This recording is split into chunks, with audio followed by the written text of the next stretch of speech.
أما بعد فأعوذ بالله من الشيطان الرجيم بسم الله الرحمن الرحيم يا أيها الذين آمنوا اتقوا الله حق تقاته ولا تموتن إلا وأنتم مسلمون۔ حضرات کرام، اللہ تبارک و تعالی اس مبارک آیت میں ارشاد فرما رہا ہے، اے ایمان والو، اللہ سے ایسے ڈرو جیسے اس سے ڈرنے کا حق ہے، اور تم دنیا سے نہ جاؤ، تمہارا انتقال نہ ہو مگر اس حال میں کہ تم مسلمان ہو۔ اللہ تبارک و تعالی سے بندہ اس حال میں بھی ڈرے جب اس کو گناہ کرتے ہوئے دیکھنے والے موجود ہوں، اور اس حال میں بھی ڈرے جب وہ تنہا ہو، اکیلا ہو اور کوئی برائی کر سکتا ہو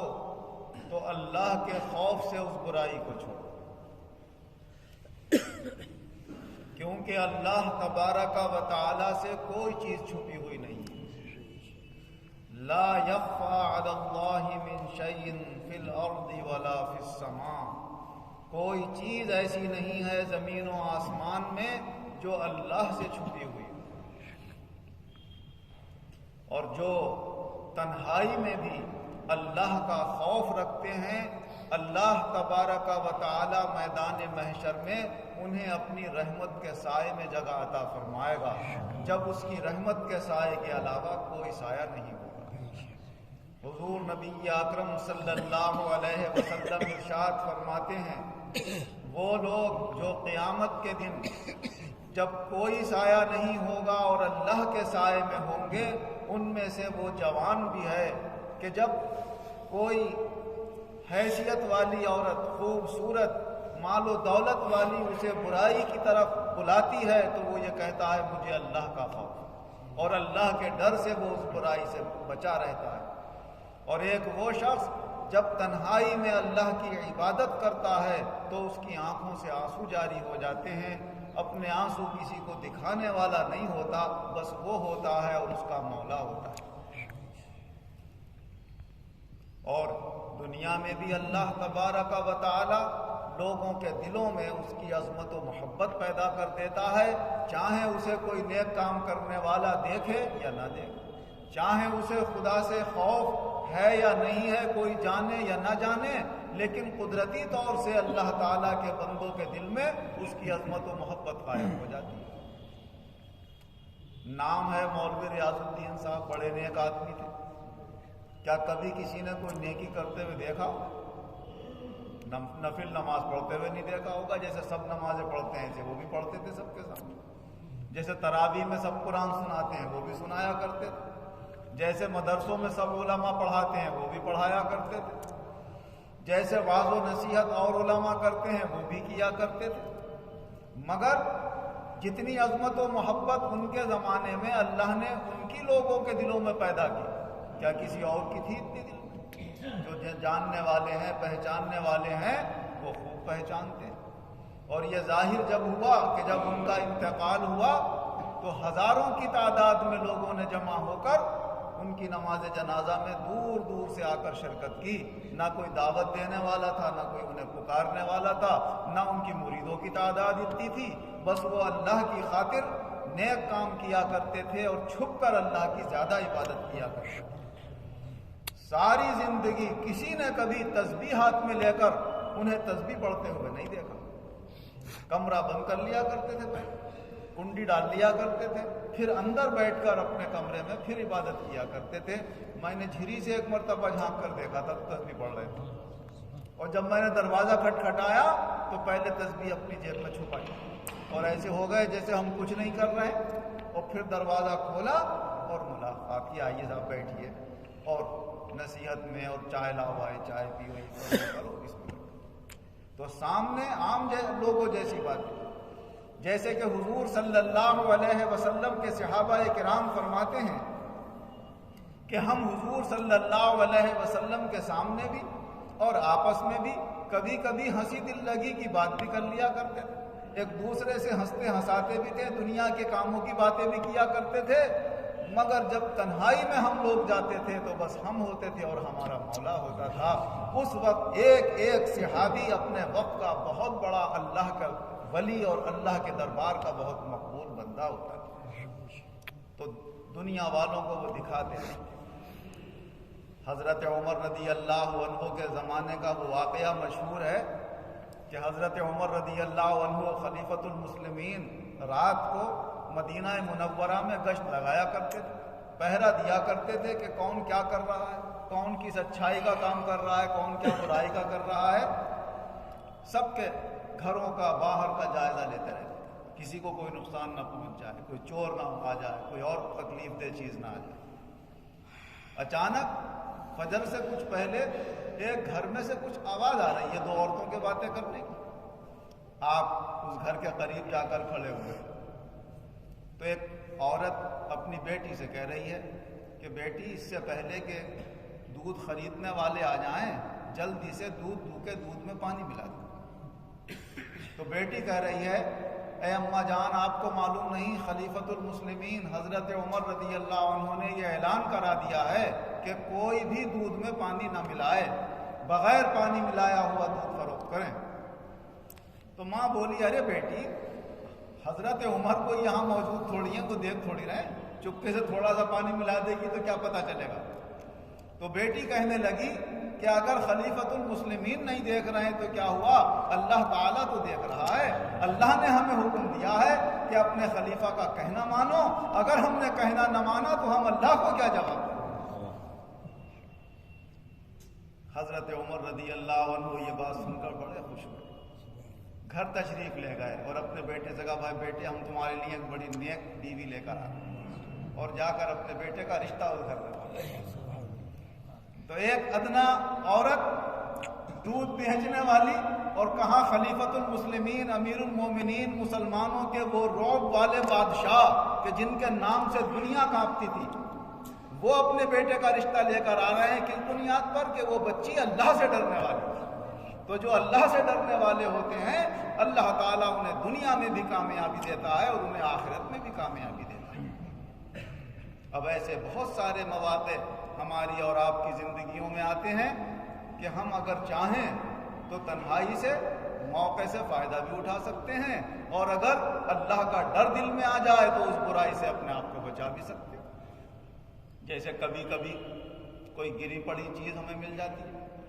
کسی کی دکان پر کوئی قیمتی چیز چھوڑ جاتا ہے گراہک، لینے آیا، ہاتھ میں کچھ تھا، یہاں سے تو کچھ لے لیا، اپنا چھوڑ کر چلا گیا، بعد میں اسے یاد نہیں آتا۔ تو اس وقت کوئی دیکھے یا نہ دیکھے، اٹھانے والے کو کوئی دیکھے یا نہ دیکھے، لیکن اللہ کی خاطر معلوم کر لے کہ بھائی مجھے اس کا کیا کرنا چاہیے، یہ چیز فلاں صاحب چھوڑ گئے، کیونکہ جس کی چیز ہوتی ہے اور اگر قیمتی ہوتی ہے تو اس کا دل دکھتا ہے کہ میری یہ چیز بے جا ضائع ہو رہی ہے، اگر اس تک پہنچ جائے تو اس کا دل خوش ہو جاتا ہے۔ حضرت زید بن خالد رضی اللہ عنہ روایت کرتے ہیں کہ حضور صلی اللہ علیہ وسلم کے پاس ایک شخص آئے اور آ کر عرض کرنے لگے یا رسول اللہ، اگر گری پڑی چیز کسی کی ہمیں مل جائے تو کیا کریں؟ فرمایا اگر ایسی ہے کہ لوگ آدمی اسے تلاش کرنے آئے گا، فرمایا جس برتن میں ہے اس برتن کو پہچان لو، جس بندھن سے بندھی ہوئی ہو اس کو پہچان لو، جو اس کے اندر رقم ہے وہ پہچان لو، جو چیز ہے وہ پہچان لو کہ بھائی یہ چیز ہے ہمیں ملی ہے، اور پھر 1 سال تک اس کا اعلان کرو۔ اگر وہ لینے آ جائے 1 سال کے اندر اندر تو ٹھیک ہے، اور 1 سال گزر جائے تب تمہیں اختیار ہوگا جو چاہے گا، چاہے اپنے خرچے میں لے آؤ، چاہے کسی غریب کو دے دو اگر تم صاحب حیثیت ہو،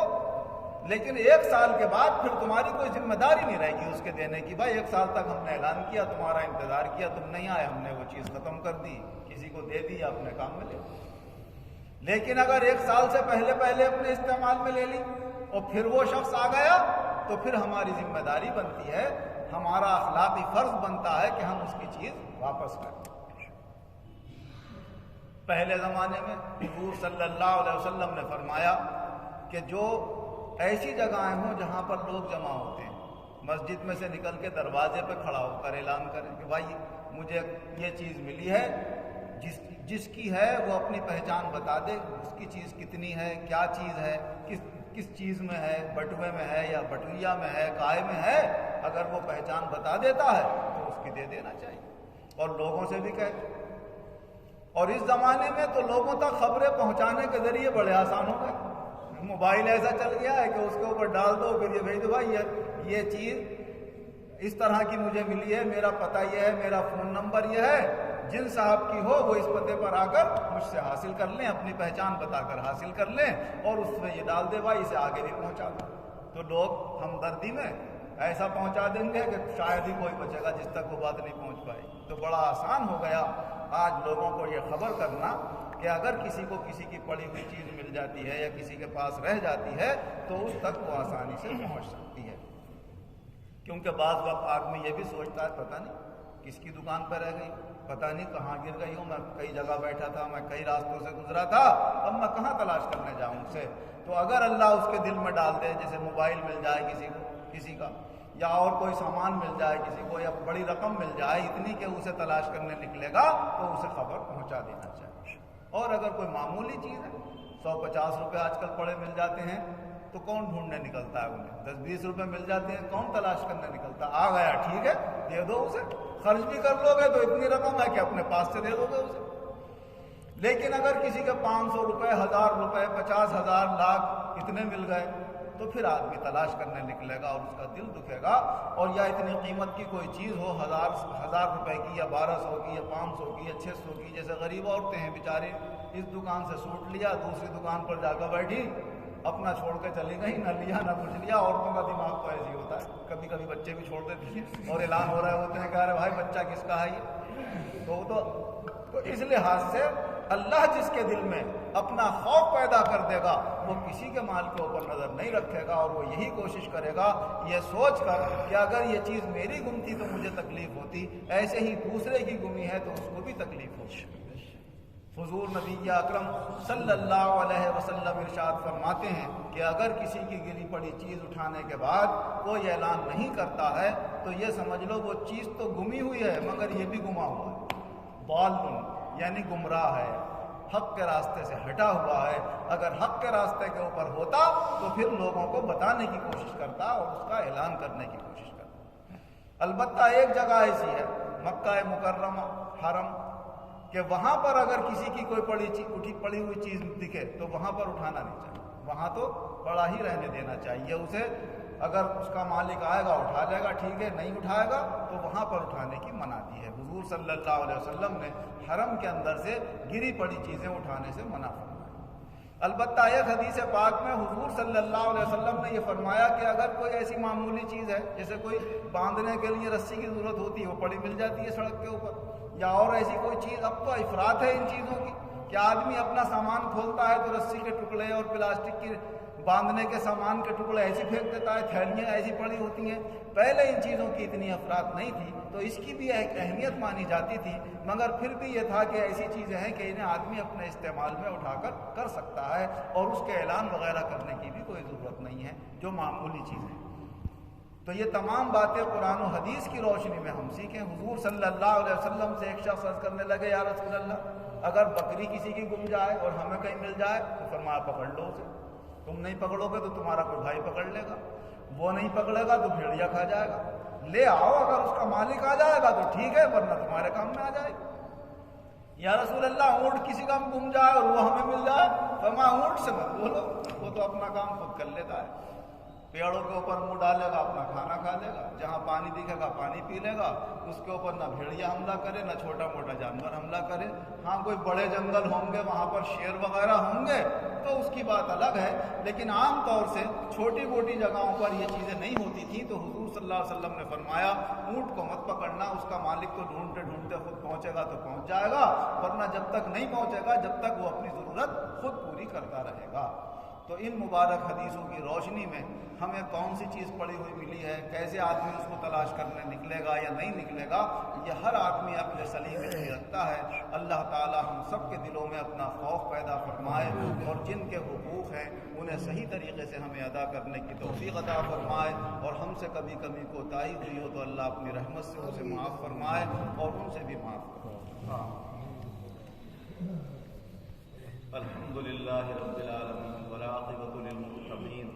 والصلاة والسلام علی خیر خلقہ محمد وآلہ وصحبہ اجمعین۔ اے اللہ ہمارے گناہوں کو معاف فرما، آئندہ گناہوں سے بچنے کی توفیق عطا فرما۔ جو بیمار ہیں انہیں شفا عطا فرما، جو قرضدار ہیں انہیں قرضوں سے نجات عطا فرما، جو بے روزگار ہیں انہیں اچھے روزگار عطا فرما، جو برسر روزگار ہیں ان کے روزگاروں میں خیر و برکت و ترقی عطا فرما۔ بے دینوں کو دیندار، دینداروں کے دین میں اور مضبوطی اور قوت پیدا فرما، اعمال خیر کی توفیق عطا فرما، اخلاق احسان عطا فرما، نیک نیتی، ایمانداری، امانتداری کی دولتیں ہمیں عطا فرما، صحت و سلامتی، عافیت، ایمان اور عزت، اچھے اعمال، اچھے عقائد، لمبی عمروں کے ساتھ، دینی دنیاوی نعمتوں کے ساتھ، اطمینان والی زندگی کے ساتھ عطا فرما۔ جب خاتمہ فرما بآسانی، ایمان اور عزت کے ساتھ، دنیا اور آخرت دونوں جہان میں ہم سب کو ایمان و عزت کے ساتھ اچھی کامیابی عطا فرما۔